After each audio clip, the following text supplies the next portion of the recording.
Hello and welcome to everyone listening. This is episode number 7 of Fake It, also known as the Fake It Show with Rob Attrell. I'm joined this week by a former guest. We're having our first duplicate show, one-on-one with Mike Attrell, my cousin, my best man at my wedding, etc., etc. How you doing, Mike? I'm doing fantastic. I'm not sure what to think about the double appearance. I don't know whether to be flattered because I was such a good guest, or if it just means that you couldn't find anyone else willing to come on the show. Well, as you know, and maybe we'll talk a bit more about this, we intended originally for this show to be something a little bit different than it's going to end up being. And so it definitely has nothing to, it's not that I couldn't find a guest, because if I couldn't find a guest, I just wouldn't do this. And nobody would ever know except for Yeah. you. But at some point, yeah, we'll talk about that a bit later. Before we get too far into the show, I just want to say that this episode is brought to you in part by Audible.com. From there, you can get a free audiobook download and a 30-day free trial by visiting audibletrial.com/unwind, and that they have over 150,000 titles to choose from, and you can get them to read books to you on your iPhone, Android, or tablet. So thanks to Audible for helping support our show and Unwind Media. That's audibletrial.com/unwind.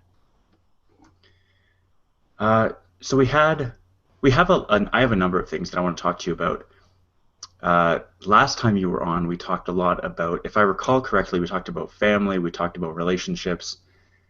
I was a younger man at that point. I've grown a little bit in that time, but there's also been a number of things that have changed in the world, and this is the platform that I have. That Fake It is a platform that I have to talk about whatever I want. And you know that it's been almost a month since we recorded a future chat, and so I intended this episode to be something different, but what it's going to end up being, I think, at least at the beginning, is going over things from future chat that Nick doesn't care about and isn't going to. He probably won't even want to listen to this episode.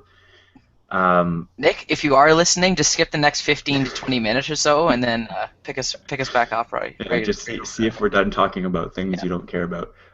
This is not future chat, because future chat we've kind of transitioned it to be a news show.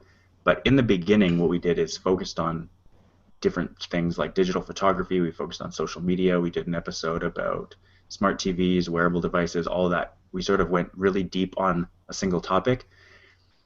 But we didn't really get a chance to revisit those topics in later episodes. Even when we transitioned Future Tech Chat into Future Chat, we'd never had a chance to go back and talk about, like, revisit digital photos, because unless something was in the news, then we talk about the news. But so I wanted to go back and sort of look at, I guess it's almost like a year in review of not technology per se, but where our digital lives are at. I've had some stuff that's bothering me. Just things I've been thinking a lot about, and so I hope you're ready for this little roller coaster ride of digital emotions. I'm more than ready. Yeah. So I want to start because the last episode we had, Future Chat was right. It was either right before or right after the re-announcement of the Apple Watch, along with the shipping date. And you and I have talked a lot. We've been through the announcement of the Pebble Time, the Pebble Time Steel. We've been through a bunch of. There's the LG G Watch, all kinds of Samsung, like 5 or 6 generations of Samsung watches over the last year, and now we have the Apple Watch. So I wanted to kind of get your thoughts and see if. And before we get too far into the smartwatch discussion, maybe you can talk a little bit about your last blog post on Future Chat and how you had a thing on your wrist that was technology, and maybe what happened. Having seen all the smartwatches that have come into play over the last year, come on the market, are there any that are compelling to you? Are you going to buy one now, in the next year, in the next 5 years? Like, what are your thoughts? And maybe start with the last year, and if any are interesting to you. Okay. So I've always been a very big fan of advancements in technology, but I wouldn't consider myself an early adopter. the responsible side of me always kind of second guesses myself and says, well, are you really going to use this? Slash, how much added benefit is it going to be to your everyday routines? For what you normally use now with your phone, is this going to kind of be an added value added type thing, or is it going to kind of replace some function of your phone or that kind of thing? So that's kind of the questions I ask myself when I look to see if a device is worth buying. So up until this point, I haven't found one. They've usually lacked at least one element that I'd be looking for. The big one right now, I believe, is GPS. I think if GPS was included in more devices right off the bat, then I'd be more inclined to kind of invest in it, just kind of for the added tracking functionality, Google Maps, all that kind of stuff. I think that'd be useful to have on your wrist and be able to kind of leave your phone at home. That's kind of one of the other questions I ask myself is, would this allow me to leave my phone somewhere else and just use my watch for, say, 1, 2, 3 hours? Now, yeah, so GPS, and then the other thing is connectivity, either data or, I guess, just 4G, just voice communication. Now, that's obviously not as big of a deal. Like, as long as it has data, you could probably get away with it. But right now, a lot of them are Wi-Fi only or Bluetooth connectivity with internet connectivity through the phone, so you'd still need your phone with you. So those are the two kind of big things right now that are kind of holding me back from putting money down and actually buying a smartwatch. Though I do like the fitness tracking aspects of smartwatches that they offer with the accelerometers in them, to be able to kind of do sleep tracking or just kind of pedometer basic fitness tracking.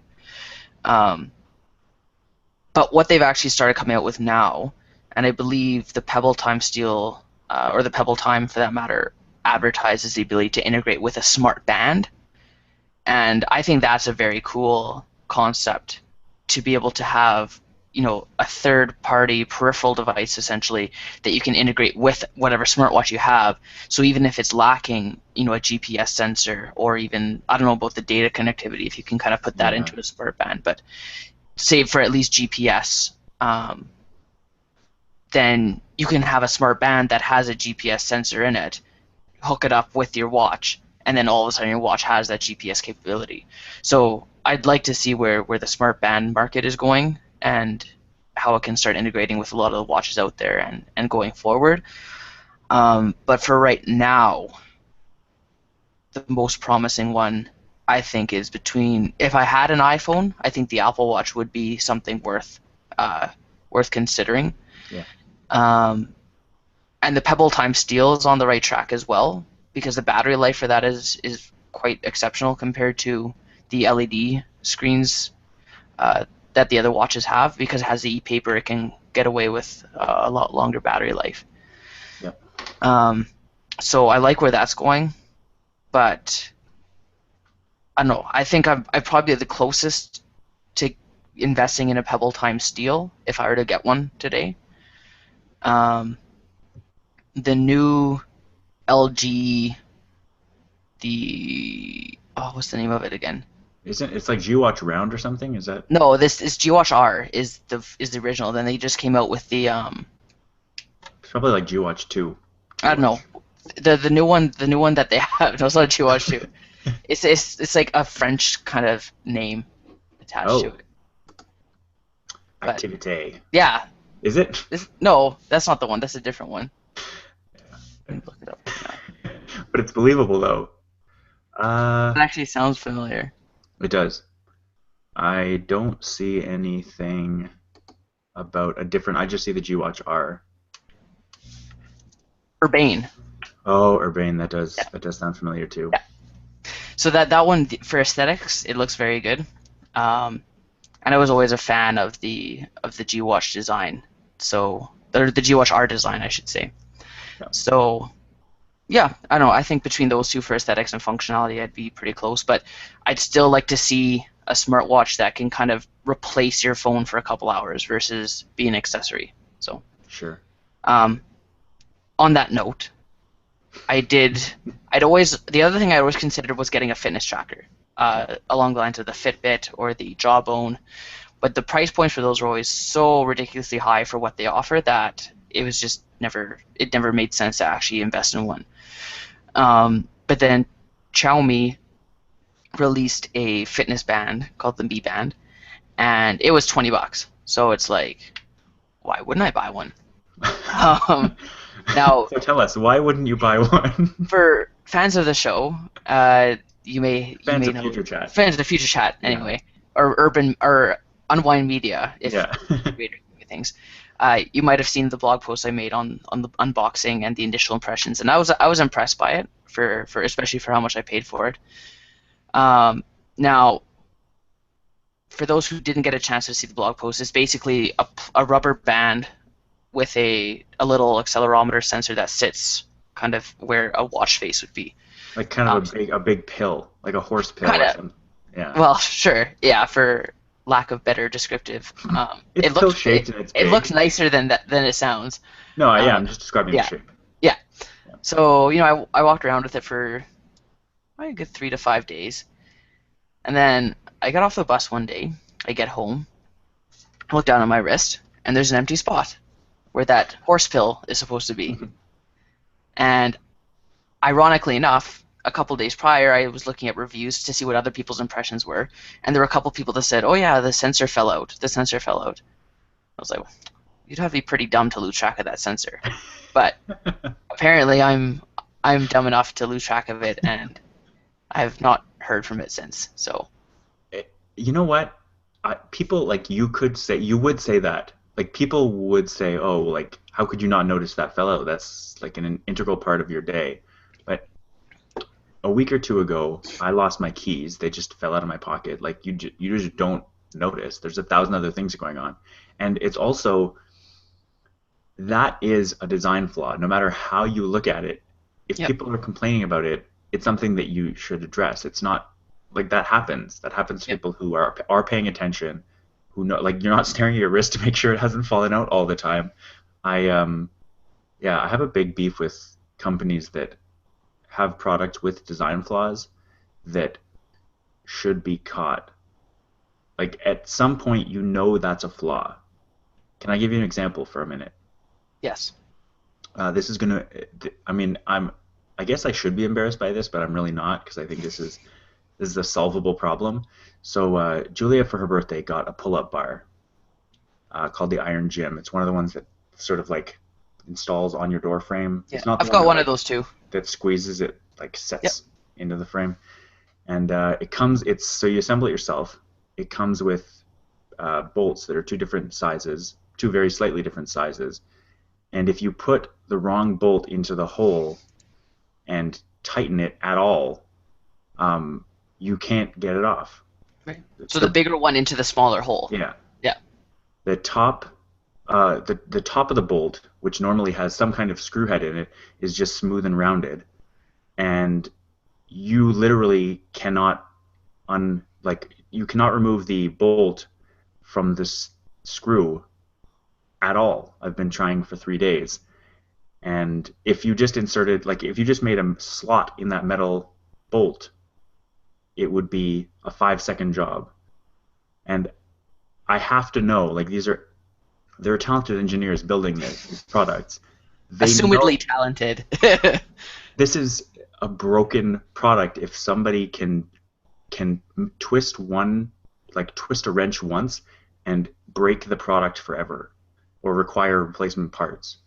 That shouldn't be like it's a brand new thing just opened 5 minutes ago, and it's completely broken beyond repair. That's a design flaw. That's not like yes, I did something dumb. I didn't read the manual closely enough, but it's a design flaw. That's you can't expect people to know how to do something and leave something in there like that that's irreversible. And it's such a simple fix. Like they're trying to sell more iron gyms. They're trying to have people screw it up. They're embarrassed and they go and buy another one. I can't think of any possible other solution. All you have to do is use a bolt that has a slot in it instead of a smooth rounded one. It doesn't add anything to the design. This is a solved problem that they purposefully didn't solve. Is it a bolt that has like the hexagon that you could put like a ratchet? It's around it to get it completely off? smooth and rounded. So how You did you get it cannot. on in the first place? It's got the little knobby um, bolt on the other end, so you screw the bolt onto the end, not onto the. Okay. Um, yeah, it doesn't. The bolt doesn't go all the way down. It's got the screw cap on it. I don't know the right hardware words, Great. but take my word for it that You can't get it off. it is impossible to get it off without an angle grinder Right. or a giant pair of bolt Yeah. cutters. The thing with the Mi Band is that the design requires it to be able to be put in and taken out to Right. charge it. So it's like, which maybe that is the design flaw, is that you shouldn't have to design it to be taken out and put back in. Just have the little charging slot somewhere accessible that you just take the band off, charge it without having to take the actual sensor out. Because yeah, it's obviously they've designed it so that it's easy to take out to charge, but it's also easy for it to just pop out on its own. Yeah. So yeah, I don't know. The other aspect of the Iron Gym that makes me think that it's to sell more units is that once you've built this, you can't take it apart by design. By design, once you have put it together, you could maybe tighten the stuff a little bit more, but you can't take it apart because there's nothing to get any traction on the Right. bolt. Because it's rounded and smooth. Yeah, it makes me so sad. Yeah. So yeah, design flaws and so you spent this $20. You were excited for the first week. You were very excited because you I wrote this was very really really excited. long post, Yeah. and then now what have you done since? It's been about a month almost, 3 weeks. I well haven't ordered another one. Mhm. I guess I'm waiting for either something else that might be worth buying, or maybe I'll just hold out for a smartwatch now because Right. bit me in the butt to jump at the fitness band. But Yeah. I'll write a follow-up blog post because I did have some experiential notes Right. to communicate, and there were parts that I was impressed by and parts that I didn't like. So I'll do a proper review post soon. But for the time being, I don't have it anymore. Right. It the whole smartwatch thing strikes me as very odd, and it's sort of an extension of the computer thing from maybe 10 years ago, where you can get something that doesn't do very much, some piece of technology that doesn't do much and it's not very expensive. And if you want, there's also this other thing that is probably 3 to 5 times more expensive and does a lot more. And you can make the argument to yourself that, oh, I probably wouldn't use all of these fancy things. I should just get this. The example that I'll use is it actually is a smart activity tracker called the Activite. That's where I got the name from. It's from Withings. I believe it's a British company, so I'm going to pronounce it Withings. See, I've heard of the Activity before, but that Yeah, is a watch too, isn't it? it's a watch slash. I think it's mostly an activity Yeah, tracker. but it has timekeeping Yeah, functionality. Yeah, yeah. yeah. And so Julia was watching some daytime TV show yesterday, which was Good Friday, so we were home, and they were advertising it, and she was like, oh, it's only $119, and it's got all this activity stuff, and for the life of me, I was unable to get across the point that getting a 350, or I guess in the case of Canada, $419 Apple Watch would be so much better. But because to me, I've had so much experience buying technology and using technology, I know what you get when you buy something that's cheaper. It's hmm it will be more basic, and to me, it's worth it to get the more advanced Yeah. features. It's not even that it's just that because it's cheaper, but it's a limited functionality. Yeah, It's the same thing as like an ebook reader versus a full functioning tablet, in my mind. It's yeah, kind of the similar. Yeah, you can pay a lot less for an ebook reader, and if that's all you're looking for, then by all means go get it. But if you could at some point anticipate yourself wanting the added functionality of, a full functioning tablet, then just get that. Even though yeah, it's more expensive, you'll be better off doing that. yeah. And I know people who have ebook readers and love them. I hmm know people that have tablets and don't use them. Yep. And I get I'm the exact opposite of that. If I had an ebook reader, I would never use it because I would read a book maybe. Like I would pick it up, buy a book, start reading it. But if I stopped reading that book, I would set it down and go do something else. Yeah. And I wouldn't come back to that device unless I wanted to read a book. Yeah. But there's so much else you can do on a tablet that I could stop reading a book and I could listen to a podcast, or I could do both at the same time, or I could go and surf the web. Yeah. Just Well, things that you don't get. it's the same thing with activity trackers. Like, there's people that will use an activity tracker, but they don't really use a smartphone or want any other sort of notification interaction or that kind of thing that a smartwatch would offer. So it really would be in their best interest to get a cheaper activity tracker versus a smartwatch that offers the same activity tracking with the extra features. Right. And they'd be fine doing that. But I know for myself, if I was to get a device over $20, I'd want it to be able to do a lot more than just track activity. Yeah, absolutely. So, moral of the story here, I'm hoping that by my birthday, I can convince Julia to either get me an Apple Watch for my birthday or to allow me to get myself it for my birthday. Just because I think the whole thing and Apple has now put up a bunch of videos on their website detailing how you can use certain features of the watch, which is something that they've never done for any of their products before. And for me, those videos aren't particularly useful because I'm one of the people that as soon as you get something, you go and see every possible thing that it can do.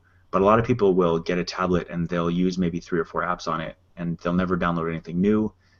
They will use the internet. They might get email on there and probably listen to music or something. So they'll use a core set of functionality, whereas when I get something, I immediately go, what are the 5,000 things I can do on this? And let's see how well they work. Yeah. So for me, an Apple Watch, I would make complete use of, and it would be well worth my $350. Yeah. I'm not a rich person, but I'm not strapped for cash either. I can afford a $350 thing, and I would get that much use out of it. Yeah. It might make some other product of mine redundant or slightly redundant, just like if I bought a bigger phone, I might not need an iPad as much. I might not care as much, but I still really like the definition that I have. I've been listening to a lot of technology podcasts, and they've been talking about screen sizes and how different screen sizes fit different things, different situations in your life, and how at some point, hopefully, technology will supersede that screen size need. And so you won't need, like right now at my desk, I have above my desk, there's a TV there that's 42 inches, I believe. And that's for watching stuff from far away with other people. And then below that, there is a 24-inch computer monitor that, again, if that was bigger, I would use that extra space. There's an iPad in front of me as well. It's 9.7 inches. And then there's a phone in front of me that's 4.7 inches. There are so many screens, but they all fit different situations, and the hope is that technology will supersede the need for different size screens, and the device you have will just sort of adapt to fit whatever your needs are, and the screen itself won't matter so much. Like you might have these dumb screens, like my monitor here that's in front of me, my computer monitor cost me like $125, $150. But my computer that goes with it costs, I've put about probably $1,200, $1,400 into it.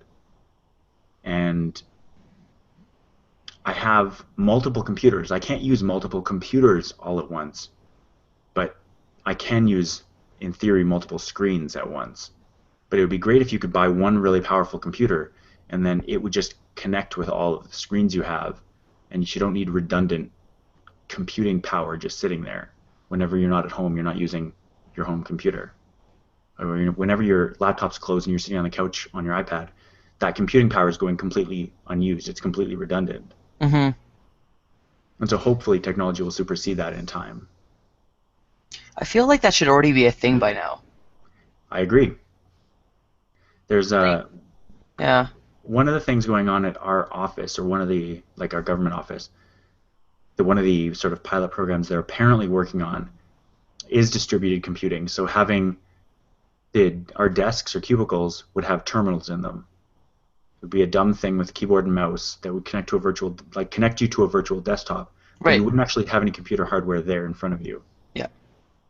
Yeah, that's exactly what I'm thinking of when you're talking about that scenario of the multiple monitors, but one central computing Yeah. station. Like that should be a fairly simple like concept to execute, I think. Yeah. We're getting to the point that there are a couple things I see limiting that. And so if I'm thinking just in terms of stuff that I would use or stuff that I need, things like recording podcasts, I couldn't do that on a dumb terminal unless I had enough network to send all the bits I'm generating to whatever central disk fast enough to keep up. Like things like audio and video have really high bit rates, and transferring that over any kind of internet, even if it's a Or local. Ethernet, Yeah. it's gonna be challenging. Like I wouldn't want to stream.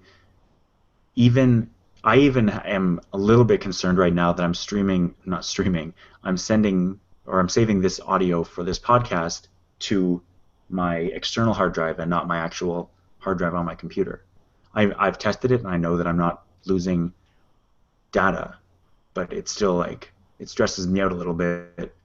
I can't imagine sending my audio to some server somewhere and just being confident. Like right now, I can't imagine doing that confidently, thinking that I'm not going to get any data loss.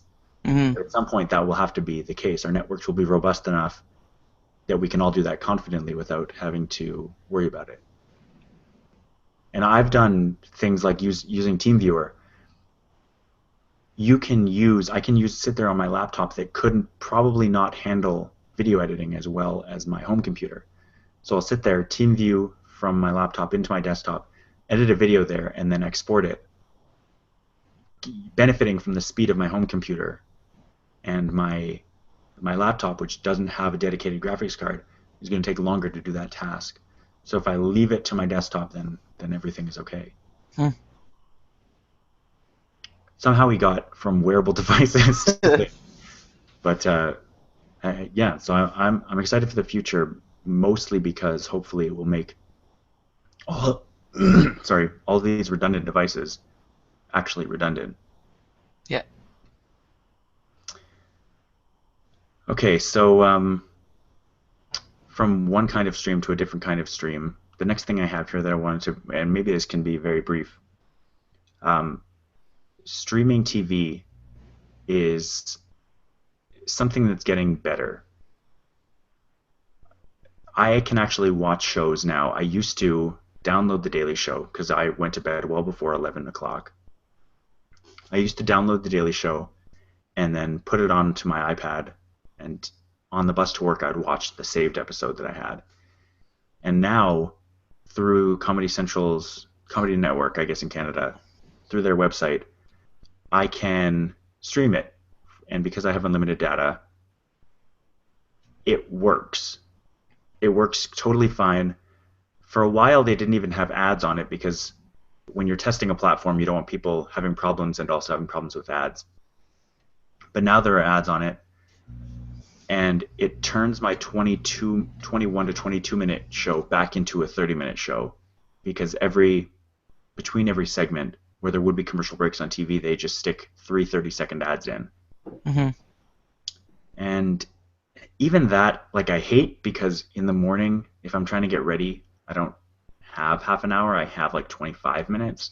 Right. So sometimes I'll miss something or I'll finish it on the bus, and it's very annoying. But the most annoying, but I get that. The most annoying part is that it's a new platform. Not a lot of people are on it, and so in some cases, some days, I will watch, like before the stream starts, I will watch an ad 3 times. The stream will start. The segment ends. I will watch the same ad 3 more times, go through 5 more minutes, and by the end of the episode, I will have watched that ad like 18 times.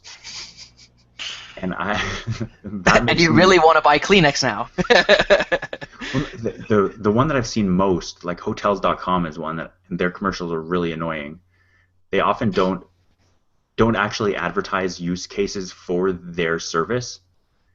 There's an ad for OSAP that has played the Ontario Student Assistance Program. That's played many. It's one of the ones that I've seen 18 times, and I hate it now. It makes me not want to use the thing if I have to sit through ad after ad after ad.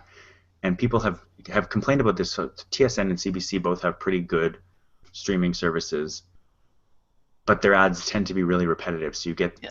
every commercial break, you get the same ads. You get like the same loop play Yeah. through, and it makes commercial breaks really annoying. More annoying than I think they need to be. I don't know. Do you stream much, or is that just me? Yeah, so well, we use Netflix for the most part with Emma's shows, and for ourselves, we'll just do online streaming through whatever TV network is hosting it. For example, like, well, just the past week or two, I contacted you about your cable account because we were trying to watch Big Brother Canada on Global, and in order to watch it live, it was asking us to put in our cable provider information. Otherwise, you can watch it the day after, which we hadn't realized at the time. But so that's what we're doing now, is just watching it the day after, which is fine, whatever. And yeah, they have their ads as well. They don't so far they haven't been repetitive as far as multiple of the same, and it's usually just one at a time. Okay, yeah, One at that's better. So it's not too bad. I know TSN, they have this one site or sister site or feature called like Bar Down, where they show like highlights and little kind of mini blog posts on sports stories, and they'll usually have a video clip or two. And those ones they have for like a 15-second video clip of like a goal, like a highlight, they'll have like 30-second ads for 15 seconds of highlight. That's So funny. like every comment thread on Facebook is like, yeah, I'm not sitting through this many ads for a 15-second highlight, Sure. Yeah. right? It's like, it's ridiculous. So I think there's a fine line between, yeah, an acceptable amount of ads and understanding that someone's got to pay for the ability to stream it and host it, but it's like you don't want it, like you said, there's probably a better, less annoying way of doing things Yeah. than how some companies are choosing to manage it. Yeah. Um, It annoys me that advertising, like companies are amalgamating, conglomerating all of their services and needs into one big thing. So when you subscribe to Rogers Internet, you can have Rogers Cable. They will show you ads on something you're paying for. Already, Yeah, or like the product is something you're already paying for, or you're paying for something and they're also showing you ads. both, like all of it together. I was watching a video yesterday about I think it's the Metro Transit Authority, MTA in New York. Their subway system, they installed apparently a bunch of new, uh, I guess, LED panels that show train times. And someone was standing there trying to find train times and recorded a video of it. There were 45 seconds of ads, and then for 14 seconds it like quickly flipped through all the train times and then looped back to ads. Yeah. It's like the purpose of this sign is to show train times. It's not for advertising. Yeah. You're paying for the metro service. You're in the metro service. That there are probably also print ads plastered all over everything. It just seems like it was a big board. It was a board where you could have had an ad at the bottom or at the top and also shown the train times all the time. Right. But they chose to give you this full screen video sort of immersive flash looking advertisement and then briefly flash the train times. Yeah. And in that time your train goes by because you didn't know it was coming. Yeah, it makes it seem like the actual programming that the thing was built for is an afterthought. Like, this is a thing you could easily think, if you didn't sit there and study this board, you could think, oh, well, there's this advertising billboard. Where are the train times? Where can I see those? You could walk right past it, not even realizing that was where you're supposed to go. Yeah. And you see that literally all over the place. Yeah. I get that you want to make money, but charge a reasonable amount for your service. Yeah. If it's not enough to make you money, like all they're doing with advertising, at least to me, the way it seems is what they're doing with advertising is trying to increase their profits. They're making money, and they're trying to make even more by showing you ads because we're now basically used to seeing ads everywhere. So it doesn't cost them any users if they have ads because Right. we expect them. Yeah. What I've seen a lot of places do now is when you go to like a fast food restaurant and they have their menus. In the olden days, back in my day, they had menus with the little like, either just printed laminate sheets or just little like clip-on like Yep. letters and numbers and stuff. What they have now are full digital screens where it's a full digitized menu, like a Yep. computer screen type thing. But now what they're doing is they'll convert like every however often the entire menu board turns into an ad. Like Yeah. the entire board. Like there's no menu there. Yeah. Yeah. So you go up, like, what can I get for you? You look up and it's like an ad, and it's like, just give me a sec here. I'm waiting for this ad Yeah, to I'm waiting end. for just there's no menu here. Just hold on a sec. And then 10 seconds go by, and finally the menu comes back, and then you can order. So it's Yeah. like, and I've seen that it happens so fail every time. Like I'll stand in line and someone comes up, that happens to them, or more often than not, it happens to me, and it's like, okay, well this is kind of counterproductive here. Like I'm already in McDonald's. I don't Yeah. need This an ad works. for McDonald's. I'm trying to give you my money, Yeah. like, and it's your own ad. It's not even like someone else's ad that you're getting Right. revenue for. So Yeah. it's like all the more reason. It's like, why are you even showing that? Like that's not necessary. And if you're gonna do it, have one screen with an ad, not the Right. entire board. So Yeah. it's I don't know. I think in Tim Hortons I've seen recently, there's a dedicated TV set, like set to Tim TV or something that has Okay. ads and it has sports highlights Oh and yeah, yeah, I've seen that before too. Yeah. but also the menu screens will just Yeah. sometimes there'll be some dedicated advertising, but then every once in a while they'll like go black and then they'll all be the same Yeah. ad and then it doesn't make any sense.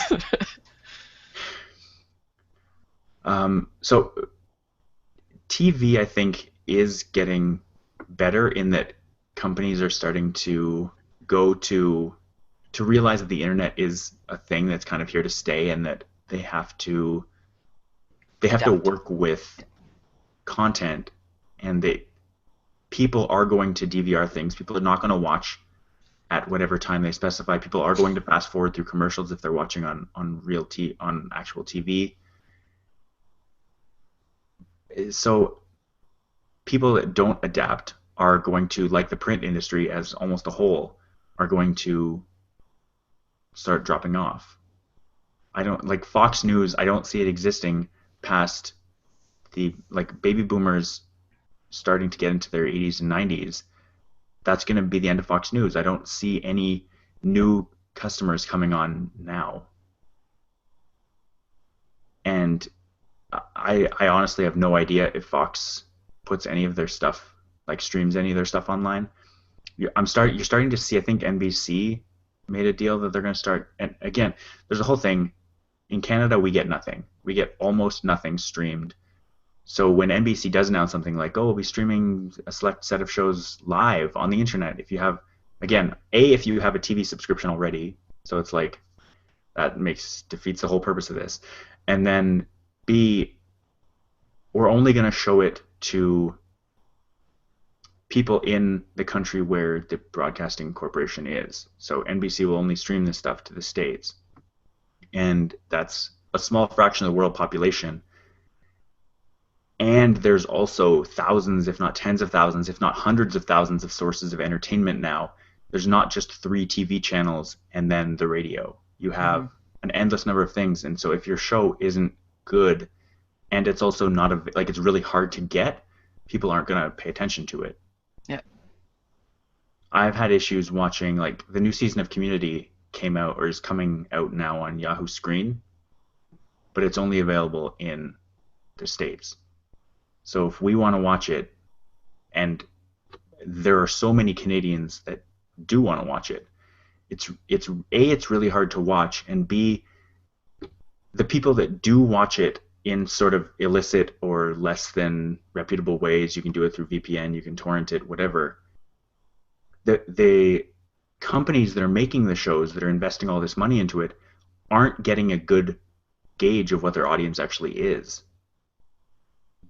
There could be millions, if not tens of millions of people watching Community, but if they're all doing it illegally, or if they're all doing it not through Yahoo Screen itself because they can't get it, then you could have this wildly popular show, and you're not making any money off of it because they're not watching it on Yahoo Screen where you can put ads on it, but you're also not seeing it in your metrics at all. Yeah. What you almost need is you almost need like a European Union type agreement between Canada and the US when Hmm. it comes to media, both music and TV, so that they're treated as the same region. Yeah. So that you don't have those restrictions with licensing and all that kind of stuff between the US and Canada, because like I know the radio in Canada has these rules of whatever percentage of your music needs to be Canadian content and all this kind of stuff, which I agree that you need to support your Canadian content, but Sure. if like for stuff like TV shows, like there's people in Canada, like you said, that want to watch the US stuff, and unless you're willing to pay for a VPN and not get in trouble because of it or whatever, then you're gonna not be able to see that at the detriment to the companies putting out the show, because they'd rather have more viewers regardless of where they're from. But there's probably so many regulatory hurdles to broadcast your show in a different country that it's just not worth their effort when they have enough people in the States for their own purposes to broadcast to, and then us in Canada get the short end of the stick for that. Yeah. Um, but yeah, I don't. One of the things I'm looking forward to is seeing the movie theater industry and the movie making industry kind of catch up to where TV is now as far as releasing online content, um, and that kind of thing, where you're not restricted having to go out to the movie theater to watch. And we've already seen that. We've talked about that on Future Chat before. Yeah. How a lot of production companies are starting to kind of go that route, or distribution companies anyway, starting to go that route and release online or iTunes or whatever. And I think that's promising to see. It is promising, and I think things are probably going to keep getting better slowly, and maybe that's the best way to do it. But for now, it's just really painful trying to watch things that you just literally can't have access to. Or another thing that I've heard as recently as this morning on a podcast, heard complaining about, there are people who will go and buy content through illegal means and then also download it because it's much easier to watch if you download it than it is if you pay for it and try to go through their services. So like they can assuage their own guilt by buying something through iTunes, but they have issues with iTunes or whatever the service is that they're buying it through, and downloading it as well just gets it free from any DRM, gets rid of all of the junk that comes along with the lesser, like, services that either haven't thought out their interface well enough, but there are issues. They're talking about issues with scrubbing through content, which I've definitely had. Like, if you're watching some kind of stream and you try to like go back 30 seconds or go forward a minute or something, or skip to the next segment, the stream will just die, Hmm. and you have to sit there and start over and go through and watch a minute and a half of ads, and then scroll to the next Right. segment, watch another minute and a half of ads, Yeah. and then go to the point where you were. Like, it's painful, and just downloading that content has none of those hurdles. It's it's another instance where there's a solved problem, but companies, and, and there's nothing wrong with wanting money. There's nothing wrong with wanting to make back what you've made with a profit, pay your employees, pay your engineers, pay your designers, whatever. That there's nothing wrong with that. But at least give people, like, make it easy for people to do the thing they want to do, the thing Hmm. that they're paying for. Yeah. Don't make it intentionally difficult or intentionally annoying.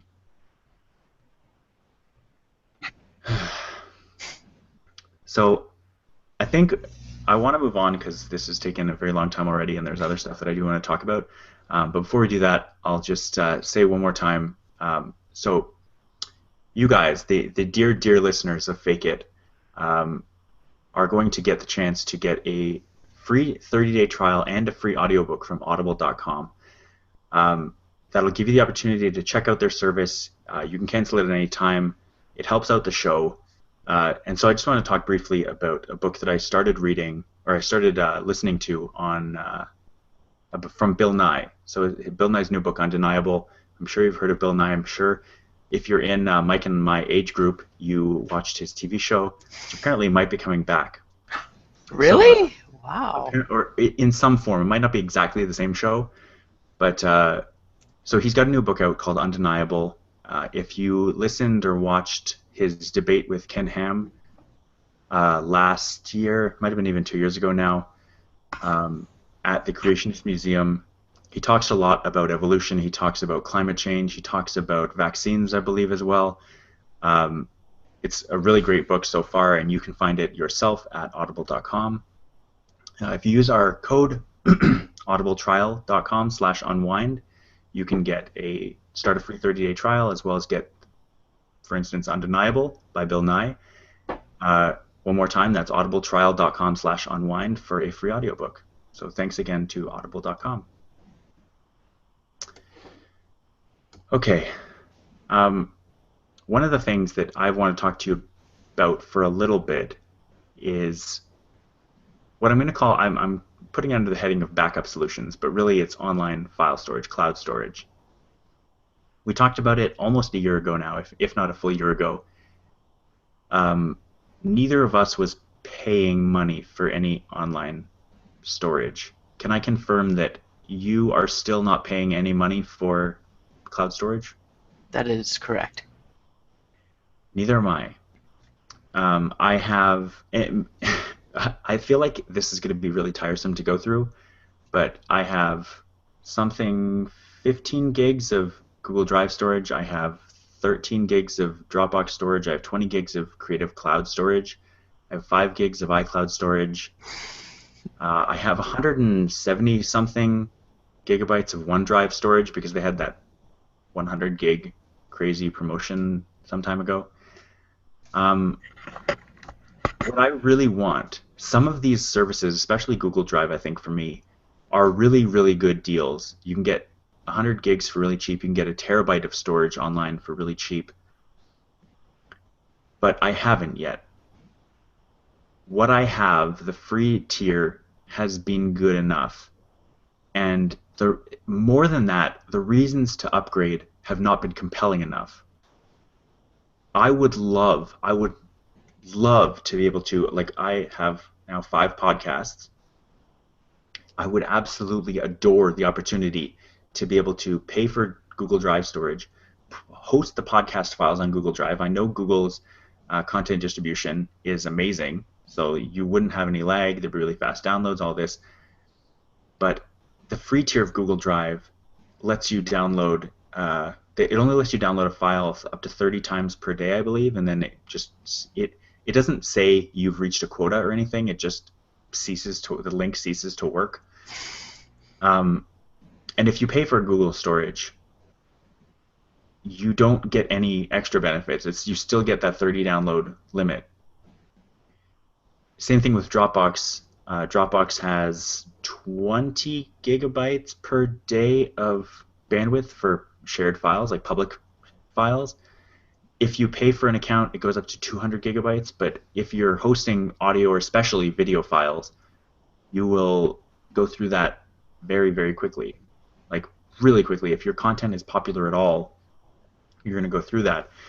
And so these online cloud services are not good enough for most needs. Now, there are things like Microsoft Azure, there are things like Amazon S3, even Google has other cloud storage now, like cloud storage specifically, but it's for hosting web apps, for instance, or hosting extensions, that kind of stuff. It's not meant for content. And so it tends to be, the bandwidth tends to be really expensive. So you wouldn't want to put large files there and share them publicly because it's going to cost you money every time someone downloads something. But if you want just cheap storage and cheap bandwidth, you can't get both. And that's why I haven't started paying for any of these services. If they offered that, I would sign up in a heartbeat. So I kind of want to talk to you, Mike, just a bit about why you think you haven't started paying. Is it the same thing? Is it along the same lines? Yeah, well, I just haven't needed to, like, store any large amount of files. Like, I think I have 28 gigs of drive storage because I got that 2 or 3 gig of free storage when I did that security questionnaire. Yeah. And I'm at like 40% for that. So I still got, more than enough space. Now, and the other thing is like photos is the only other thing that I have, and that's all. I think right now I'm not even using the free low res. I'm still doing full size uploads because I have, Really? yeah, I have Wow. the amount of storage to do that. And now with the Drive integration, that makes it all the more convenient Yeah. to have both my file backups and my photo backups in the same place. But I've wanted to for a while to kind of set up my own kind of media server type thing with all the music and the video and stuff that I have, and I haven't got around to doing that yet. But I do have Plex. I signed up for that account, and it's kind of all there ready to go once I get it set up. Right. And for that, that's all local storage, and then you just stream it just through whatever connection you end up having. But I don't believe it charges a bandwidth rate. No, because it's your own. Well, it's your own content, and I don't know how their actual server works, like, because you load it up onto the Plex, like load up onto your local, you link it to your Plex, but what it does between your own server to Plex to wherever you're streaming from, I don't know how that. I think that my understanding is that most of those services, there's a service I use called Tonito to access my files. There's also one called AirVideo for iPad and iPhone. What it does is it kind of handshakes whatever your device you're using with your home computer, but it doesn't transfer the files through their server. It just creates a connection directly between the devices. So Okay. it's not nearly as expensive to negotiate handshakes between devices as it is to transfer whole files through them. So, for instance, if I want to watch a file, if I'm sitting at or on the bus or something and I want to watch a file that's on my home computer, it's not going to cost them bandwidth to to tell my computer to upload the file and stream it to my phone, for instance. It's only going to cost them a tiny bit to give those instructions, but it's my computer's bandwidth that is actually uploading the file and sending it. Otherwise, I think that would be an untenable business for a free app. Yeah, that's the thing. Okay, that kind of makes sense. Yeah. So anyway, that's kind of where I'm at as far as my online backup and storage is that I haven't had a need for any more storage than I have, and if I did, it would be in the form of a media server, not in a online hosting type setup. But yeah, I can see where your issue is at. Yeah, it's more set up for a business where they have that ability to kind of eat that expense. Right. Whereas you're just looking to give your media to the masses at a good rate. I had a separate point here, but we'll talk about the Google Plus thing and adding photos to Google Drive, because, and I think I've talked about this on a podcast before, but I think it's worth mentioning again. So Google Plus, when you can set it to automatically upload photos and videos. If you don't want the photos to count to your Google Drive storage, they have to be, or it will downsize them to 2048 pixels on the longest side. So it's a pretty compressed version compared to what even camera phones are capable of doing these days. But you can upload any video you want to Google Plus. Absolutely any video. There is no cap until you hit 15 minutes in length. So you can upload a 14 minute and 59 second 1080 4K, what I want to say is 60 frames per second video, 4K. This could be like a 12 gigabyte file, and it would not count towards your Google Drive storage. But if you upload a 15 minute and 1 second 480 resolution video, that video will count against your Google Drive storage, even though it'll obviously count less. But it's a really dumb distinction, and having the integration with Google Drive now will mean that those videos are going to show up in my account. So right now, my Google Drive account is at about 70% capacity. But it's because of before I knew this thing, I had a few videos that were longer than 15 minutes. And so there's 2 or 3 files that are taking up like 50% of my Dropbox storage. And as soon as I'm able to go and look in Google Drive, I will be able to easily see which ones they are. Like go back without having to load this entire really long web page. I'll just be able to go and see and delete those 3 videos, or those 2 or 3 videos, whatever it is, and it will be fine. But for now, it's incredibly annoying, and it's a rule that makes, like, some programmer wrote it and presumably thought this is not a great idea. This is not the best way to do this. But then someone signed off on it or agreed with it or whatever it took for the higher up to approve, and then it was just never thought about again. Because if you look at that decision from a critical perspective, it doesn't make any sense. It's not a good decision. Well, they have to cut it off somewhere, and But it should. I bet if you plotted all the videos on YouTube by length and did your bell curve, they probably said, okay, we'll let 60% of the videos be not count, and then that's where that 50 minutes probably came from, because 60% of the videos on there are less than 15 minutes. I'm just using 60% as an example, but it's something like that, right?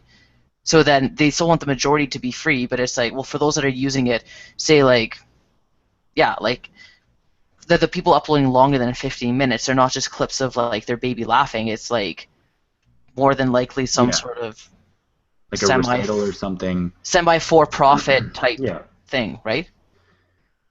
So I don't know.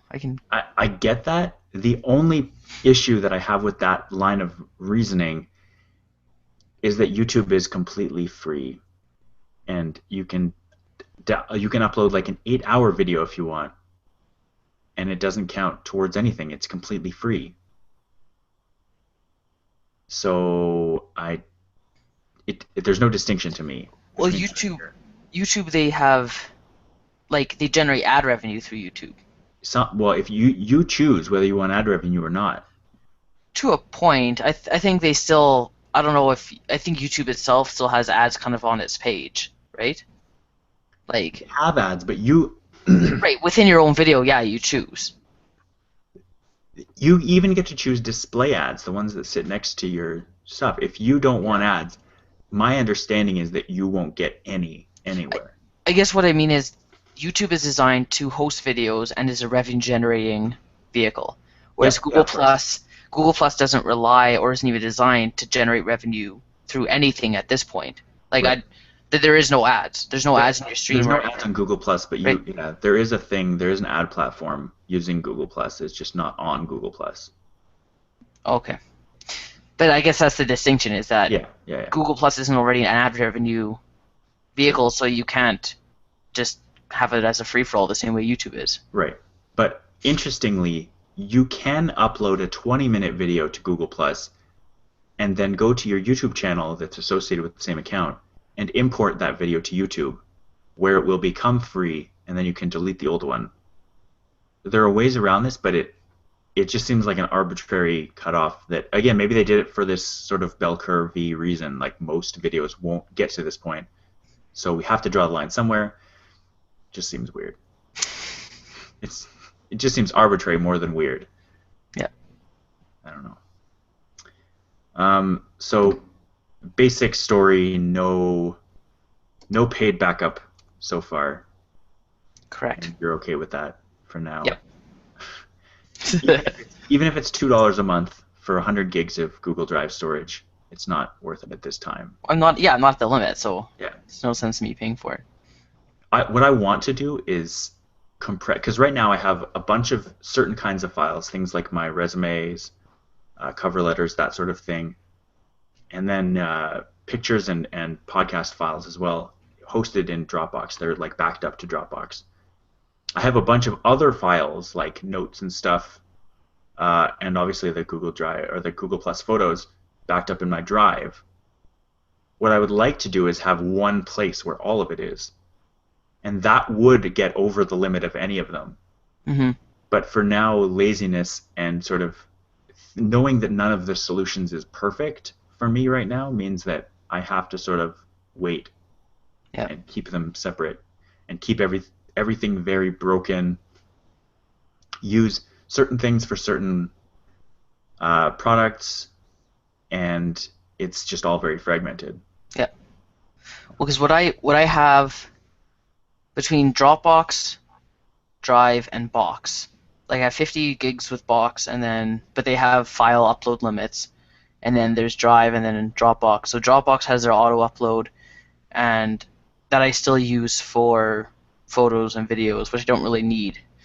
But what I usually do is when Dropbox gets full, I just transport that stuff to Box, and then just delete out my Dropbox because I have a bunch of storage on Box. Okay. So I think what I'll probably end up doing is just using. But I guess now that Drive has photo integration, I don't really need Box anymore as much Right. because that's what I use for photos usually. So we'll see how it goes. But yeah, I'd like to do some sort of more organization so I can kind of know where things are stored in a file system.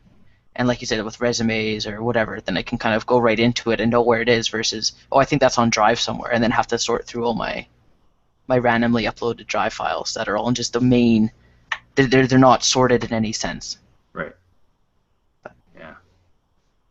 Very odd and disjointed, and for the time being, I guess we just have to live with that. It might be kind of nice actually to, like, for a week, delete Google Drive from, like, delete the Google Drive app from all my devices, delete the bookmark to Google Drive, remove it somewhere else.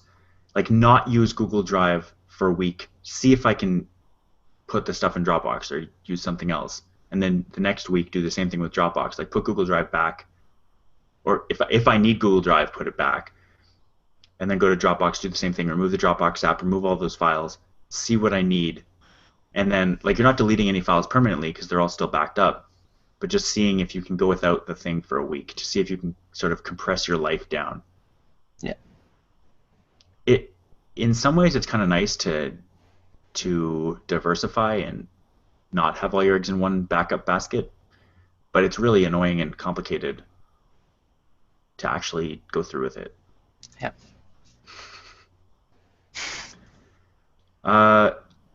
If you have time, I have one more thing that I want to talk to you about.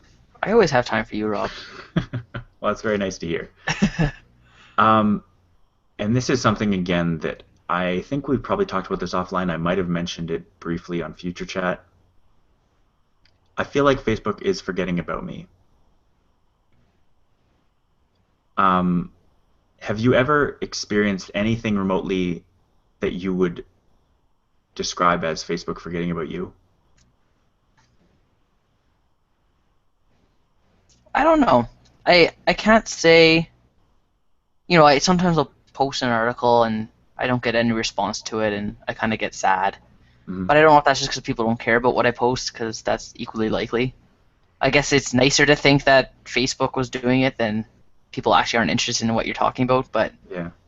there are things that I post that get a lot of reaction, so I'm thinking it's probably the former of people just not being interested versus Facebook forgetting about me.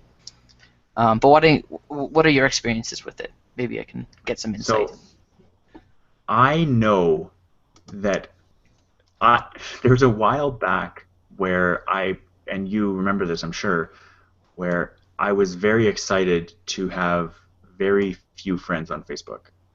People would post things. I think you were one of the people who posted, like, Facebook wants me to find you friends. It says you only have 26 people. Suggest friends for Rob. And I have since moved beyond that to expand my friend circle a little bit, to use that terrible, terrible term. But I don't feel like there's any added benefit to me in doing that. And the reason that I think that it's Facebook forgetting about me is that I have seen, when I was keeping my Facebook list very tight, what I also did was organize all the people in my life into groups. And so if I didn't care about what a particular person was doing at a particular moment, I guess you call it unfollowed. Like, I stopped getting posts from them in my newsfeed. But once you have done that, unless you have them in a different group, and this is sort of similar to the circle thing on Google Plus that everyone hates and is confused by. What I have almost intentionally done is said, I don't want to see anything from this subset of people that are friends with me on Facebook. I did that meaningfully a long time ago, but now that things have changed, I'm just used to it. So in my mind, I've assumed that they're just not posting anything. These whatever people that I've said, oh, I don't care about this. The only time I see anything that they have posted is when I'm tagged in it, because then I get a notification about it. And it has made me think that one of two things is going on. Either people are way better at Facebook than I think and are doing the same thing to me and putting me in the do not get stuff from this person list, or Facebook sees that I post a lot of things on Facebook, and a lot of those things maybe don't get a huge response, and so algorithmically that has happened to me. And so people who do see stuff and maybe even want to see stuff in the future will now never see it ever again, because Facebook has set up this thing that I've talked about before, the filter bubble, where you now just are blocked off from spending internet time with these people on Facebook because of the way its algorithms are set up. There's no page where you can go on your main Facebook page, which I'm on right now, and see like everything. There's no, like, Twitter by default is everything, and you can sort of pick and choose subsets of everything. But Facebook by definition wants to be, we will look at all the people that you have said you want to keep in touch with. We will look and see what you consider most important based on algorithms and show that to you. But there's no real way to go, I want to see everything. Even if you go to most recent, it will only put the things that it has already decided you want to see in a different order. There's still no way to see everything from everyone. Mm-hmm. It just changes the algorithmic order of it. Right. Well, I have noticed that flipping between, what is it, like top news or most recent and maybe top news or something like that. Yeah. So the default one that they top have, stories. Top stories.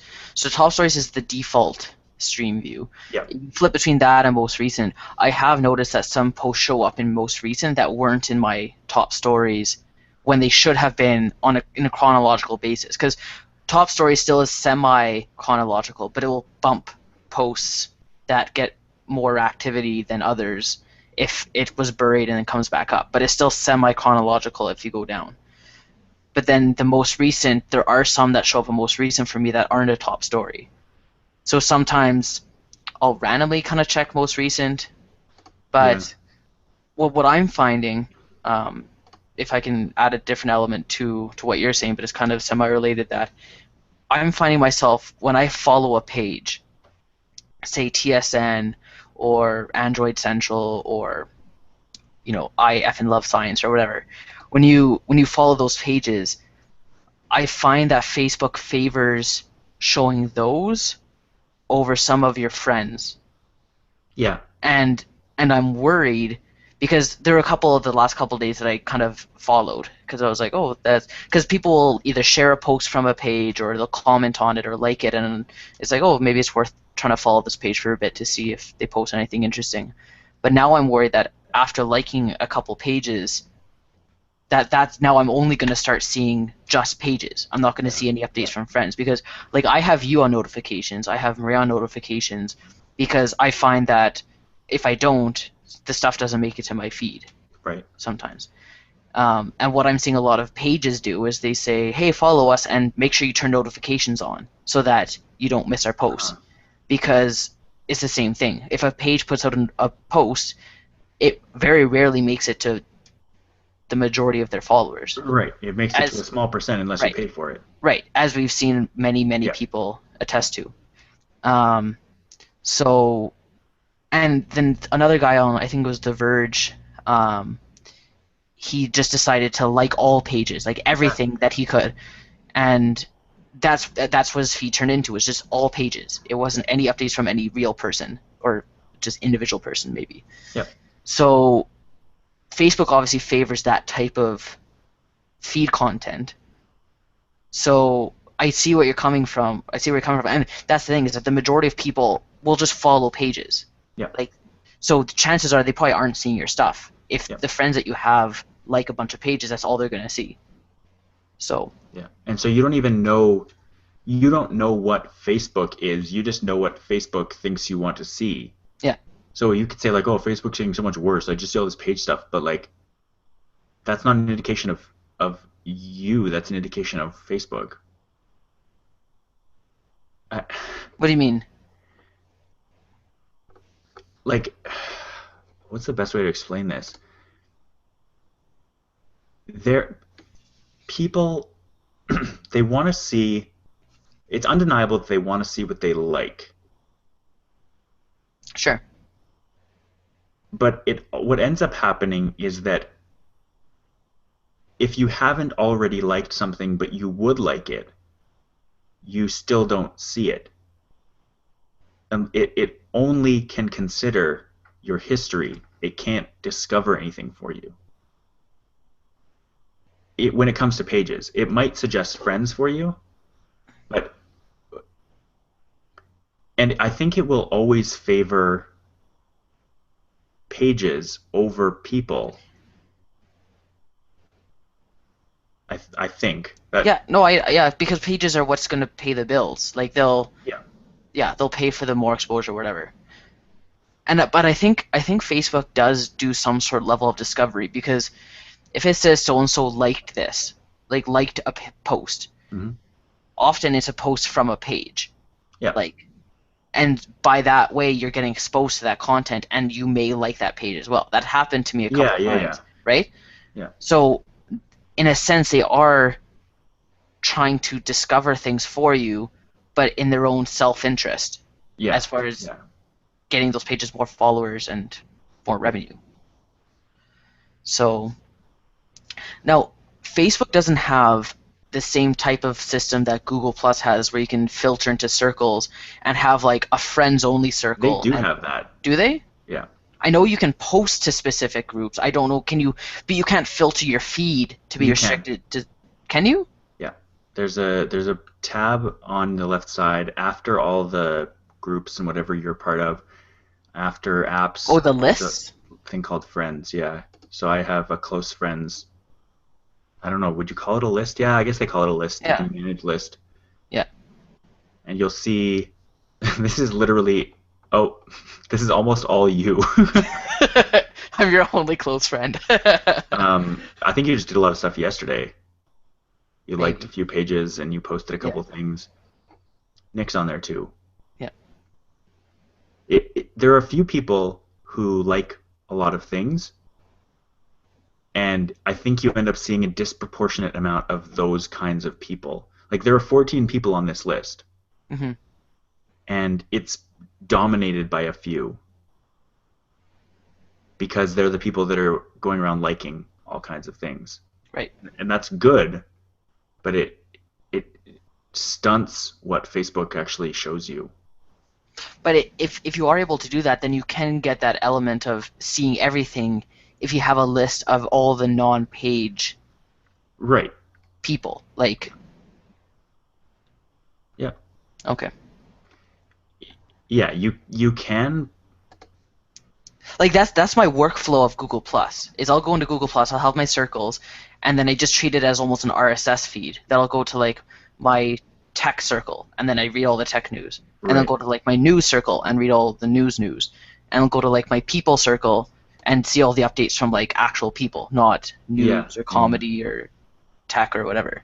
So that's how I used Google Plus. Other people use it differently. They'll group people into like, oh, cool people, nerdy people, whatever. Like, Right. but it's very customizable that way. And I guess if Facebook has a similar thing with their lists, then you could kind of do the Kind same of. type of thing. Yeah. Because like Google Plus has their front page stream too that you can manage and decide what shows up there. Yeah. And that kind of functions the same way that the Facebook newsfeed does. But I think that still shows you everything that's included in there. Though it does have a percentage of, some posts show up in my newsfeed or main feed and that kind of thing. So they have their own element of that, but it's more geared towards using the circles versus the main timeline or the main feed. I think they want you to more than people actually do. Even myself, knowing and using the circles, I still end up most of the time just on the main page, and like I subscribe to a lot of communities, and my method to dealing with that has been to tone down the number of things that from communities that I see on the main page. Right. But it doesn't go away. Yeah. I don't want to turn it off because it's like that's the reason I'm on a social network, is to have stuff show up in front of me. Yeah.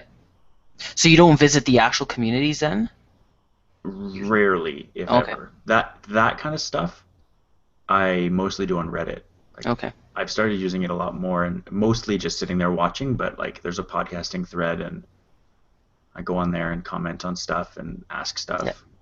I think I actually kind of want to get into Reddit a bit more because they actually have quite a few like local subreddits. Yeah. Like Calgary, whatever.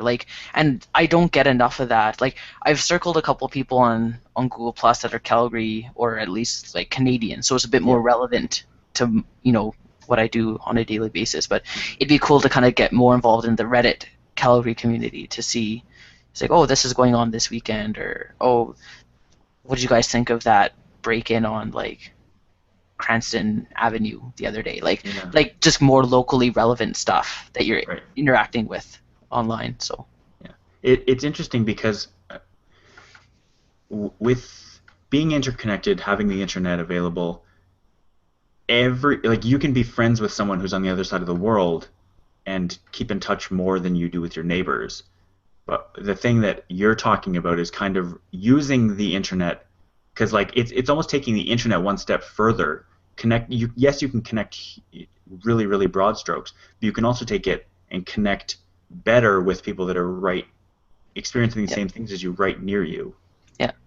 Well, and that's what Maria's finding with like just the moms community on Facebook. Like there's a lot of moms groups, and there'll be like, there's like auction sites and stuff where people try to like do kind of buy sell type stuff, and then there's just organizational, like we're wanting to set up a page like for our street, like just our cul-de-sac that people can connect with and say, hey, do you guys want to come over for a barbecue this weekend, kind of thing. But it's all online. You don't have to like knock on people's doors or text people individually. You just organize it all through online, because that's where people are anyway. Yeah. And people are not knocking on each other's doors anymore, really. It's very rare compared to online interactions and interactions with people that are further away from you. Yeah. Like, we're all kind of frozen in time when we first really started getting into social networking. Like our friends group is right now what it was when we first really plugged into the internet and started using it to make connections in a meaningful way. We haven't really, we don't make friends anymore based on where we are physically.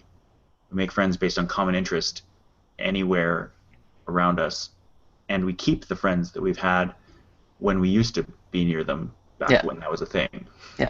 Well, I think you and I are almost a perfect example of that. Like we were really good friends here, and we kind of went our own ways, and we reconnected online, and we've been able to maintain that relationship pretty seamlessly, I think, and to the extent where I can be a best man for your wedding, and in essence still kind of perform a lot of the organizational logistical stuff that might come with being a best man, but not having to actually be in the same city, because all your friends are online.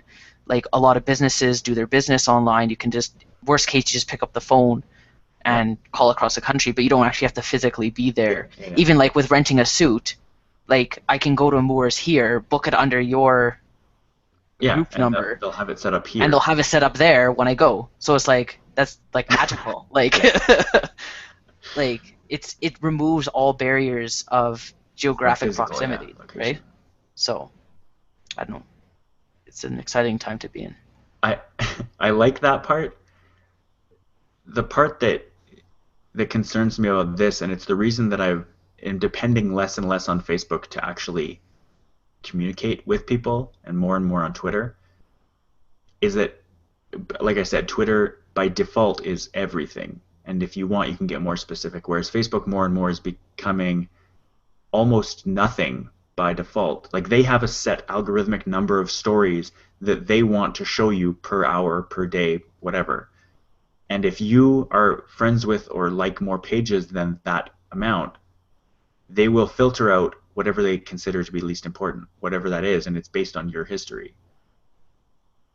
Yeah. I don't think that's the healthiest way to go about it. I'm not saying I have a better way right now. I don't, keep improving at Facebook. That's basically the point. Yeah. I remember it was probably about 3 years ago, and it was prior to Facebook integrating the shared news feed of, oh, so and so liked this or so and so commented on this. My Facebook timeline was dead. Like I'd go on there at one point, 2 hours later, go on, no new posts. Right. And it's like, wow, nothing's going on. But then once they started saying, oh, so-and-so liked this, so-and-so commented on this, you get more activity, and then you can like those same things or comment on those same things or whatever. So it encouraged more interaction that way. So I think that was actually a good implementation. You know, people kind of semi-complain about, like, oh, I don't care what other people like or other people comment on. But otherwise, like, why are you even on Facebook if you're not looking to kind of share those interactions, right? Yeah. It almost goes to the same extent of privacy. It's like, well, why are you on Facebook if you don't want your posts to be seen by even friends of friends? Like, right, yeah, sure, exactly. I can maybe understand you don't want it public if that's not your thing. Yeah. But to even limit it to like just friends, not friends of friends, it's like, I don't know. To me, that's not a beneficial use of Facebook. Right. You're not making the most of it, I don't think. Yeah, and there are steps you can take to make it specific for your purposes, like totally. groups, private groups, secret groups, whatever. Yeah, use it the way you want to use it. Make it work for you. I wish, and this is the thing the like key point of this for me and Facebook is that I wish I could start over, like keep the same network, but like hit refresh and be like, hey guys, I've matured and like I'm better at Facebook now. Give me another chance. Let the algorithms give me another chance to prove that the stuff that I'm posting is worth people at least being able to see. Because there was a time, and maybe I still am to some people, I'm sure I still am to some people, really annoying on Facebook, like way more than they could ever care, way more than they ever go on. But it's a tool for me as someone who is making stuff to, like, it's beneficial for me to have people be able to see it, and the amount of seeing that people do on Facebook is minimal compared to other things. So it just means that I'm going to use Facebook less. Yeah. Which I guess is fine with them. But in the future, who knows? They might, if something else comes up that's better at this, they might be screwed if they're not able to keep up with the times. I hope they're playing the long game. I'm sure they have engineers working on stuff around this, but it's an interesting time to speculate about the future of social media because it's moving so quickly. Yeah. Yeah. I'm excited to see where virtual reality goes. Like Facebook bought Oculus. Yeah. I believe. Yeah. So like they obviously have plans for that, and it's not like, oh, just as an investment. Like they're going to start integrating their own products and services into virtual reality for sure. So it'll be exciting to see how that develops and how you start kind of melding virtual reality, augmented reality into what we do right now on our phones and our computers, but just, yeah, like, you know, something popping up in front of you saying, oh, so-and-so sent you a message, or like, I don't know. It'll be cool to see where it goes. Between that and live streaming, I feel like there's a convergence there that will make things amazingly cool. Yeah. Like if you can give someone a live virtual, like augmented or virtual reality tour of something. Yeah. Did you see those 3D videos I sent you guys with the? See the 3D aspect of it. I just could pan around in it. Or not 3D, but I guess it's kind of 3D, but it's 360 degree. 360 degree. Yeah, that's kind of what I didn't think of. But yeah, like with an Android phone, it lets you do the the Yeah. 360 degree, and you like hold your phone out and you like move it around, Yeah. and it It pans changes this, the it viewing changes angle. the Yeah. view in a 360 sense. And I'm like, this is what virtual reality was made for. Yeah. Like Yeah. to like put that on your face and be able to look around as if you were there, like Yeah. at a conference or just at a sporting event, and just have that experience without actually being there. Yeah. And that's gonna be amazing. It I'm really is, excited. and Yeah. looking forward to it. That seems like a natural stopping point, and this has gone on long enough. What do you say? Wrap it up. I'm good with that. All right. Uh, so for people who want to catch past episodes, including the one Mike and I did when we were much younger, back in October, November, you can head to unwindmedia.com/fakeit. If you head to just unwindmedia.com, you'll be able to see all the shows that are on there, like Future Chat, obviously, which is going to be having its triumphant return next weekend. And hope you enjoyed listening. Mike, thanks for being here. Thanks for having me, Rob. We'll Always a pleasure. we'll see you live next week. We'll see you then. Bye. See ya.